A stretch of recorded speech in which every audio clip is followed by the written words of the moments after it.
Raft. Is it worth a buy? Let's read the words of the developer. Raft throws you and your friends into an epic oceanic adventure. Alone or together, players battle to survive a perilous voyage across a vast sea. Gather debris, scavenge reefs, and build your own floating home, but be wary of the man-eating sharks. Now guys, I've done 2 videos I think on Raft already, but this is the final release. This is it, it's done, version 1 just released on the 20th of June, and I've been playing it pretty much since 21st, so 3 days. I played it mainly with 3 players, but I have played a little bit single player and a little bit with 2 players, so I can give you a little bit of my opinion on that. What you do in Raft, for those people who don't know what it is, you start off on just a couple of planks of wood, essentially, in the middle of the Great Ocean. And you have this grabber. It's like a fishing rod with a hook on it, even though fishing rods do have hooks on it, but it's a bit bigger of a hook. And you use this to pull in planks, plastic, anything that's floating. You can use everything, pretty much, that you see. One man's waste is another man's. So you have to grab as much stuff as you can and start expanding your raft. That's the name of the game. Get your raft bigger with more planks, more plastic, just to expand the area. And on the area of your raft, you will eventually have all kinds of stuff going on. You'll have grills, you'll have barbecues, water purification system, engines, farms with amiels, guys. You'll have storage chests, research benches, all manner of things, and you will explore a vast ocean that's filled with untold treasures, guys. You'll eventually even make your own little radar system, and you'll follow the story of the game and how the story works. The progression system is really cool. You get these coordinates and you put them into your little radar. You power it up with a little battery that you've made yourself as well.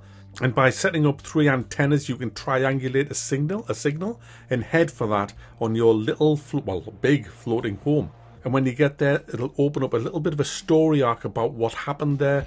You might even meet characters there, unlock new characters that you can use in the game. But most importantly, you will get loot, new loot, good loot that allows you, and blueprints, that allows you to make bigger and better and more technologically advanced equipment, which will make your journey a little bit easier, but the difficulty will ramp up anyway, so it kind of balances out. You put all kinds of gear on. You've got scuba gear, air tanks, lights on your head, or even wear a shark's head, a bear's head if you manage to kill these things. There is a ton of stuff to craft in the game. Absolute ton of stuff, and it just seems to keep expanding and expanding the amount of stuff that you can research. You have to build the sort of the components for the bigger items as well. So there's a few tiers in the crafting system, which is really cool. There's stuff to be had everywhere. Under your raft on the sea bed, there's a ton of stuff to mine, pick up, salvage, scrap. There's puffer fish that you can kill and turn into explosives. Yeah. Okay. That's a game. It's not supposed to be realistic, guys. Shut up. The game, it's kind of very, very chilled. That's what I like about it. You can just relax on it. It's not a highly over stressful game. Sometimes you do at times have to run around, coordinate your efforts between you to survive certain situations, like if you're very low on food. So there's things like that happen, but generally speaking, it's just a big world of exploration and crafting and surviving. One of the best survival games out there, to be honest with you. But it does have some problems. It's not all loveliness. For a start, the biggest problem that I find with the game is the lack of options when you're picking the difficulty. You just can choose easy, medium, or hard, or something like that. It's very rudimentary, and it needs to be more because the game's too complex to just have that. For example, on easy, you've got pretty much spot on food and drink consumption. You don't have to eat 55 chickens to get through the day. But on normal, you do have to eat 55 chickens to get through the day. On normal, the amount of food and water that you have to drink is ridiculous, and on hard, it's crazy as well. But if you put it on easy to get a really nice food and drink consumption, then there's no kind of consequences for dying. You just respawn on your raft without losing anything, which sucks because that's just not a challenge at all. Whereas on normal, that doesn't happen. On normal, you have to be careful when you die because there are consequences, but you then, if you're playing on normal, have to have ridiculous food and water problems, especially when it's early game. So it needs sliders. It needs. We need the power to change that as gamers when we are setting up a game, especially because these games can last days and days and days, longer than that, weeks possibly. So you want to get the settings right, and you just can't. There's also a few bugs in the game, not a lot, but there was a few bugs where people fell through the ground and had to relog. The game is a little bit clunky as well. Certain things, like when you're trying to smash through vines with a machete, certain things when you're just trying to pick things up, it's a bit hit and miss whether you're in the right position to do it. Same with the parkouring where you're jumping around. That's a little bit sometimes hit and miss. And I would probably add to the list of negative things the grind. You will have to do a lot of the same old. But in this kind of game, I think it kind of works more because you're on a boat at the end of the day. I mean, you're not like in this big open world where you're walking around and you're building all these huge buildings and things like that, like you are in a lot of survival games. You're on a boat. So you have to kind of do a lot of things over and over because you're on a boat.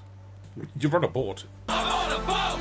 I'm on a boat! Take a good hard look at the motherfucking boat! You have to kind of get that.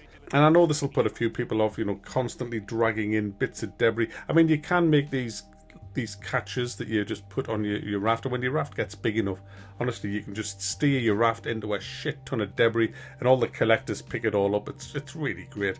But there are times before you get a raft like that, yeah, it does get quite grindy. And of course, if you're playing this in single player, that grind is exasperated even more because you have to do everything yourself. When there's like 3 of us playing, there's other people doing things that help you.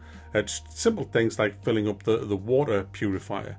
That can be 5 trips to the sea with a cup. You can upgrade it later on, but for a big part of the game, someone's gonna have to keep doing that every time it gets empty. So there are a few tasks like that. But like I say, when you're on like a boat, you just pull together like that.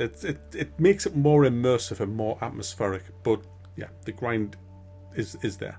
But overall, the game is very, very enjoyable and well worth the price of $14.99.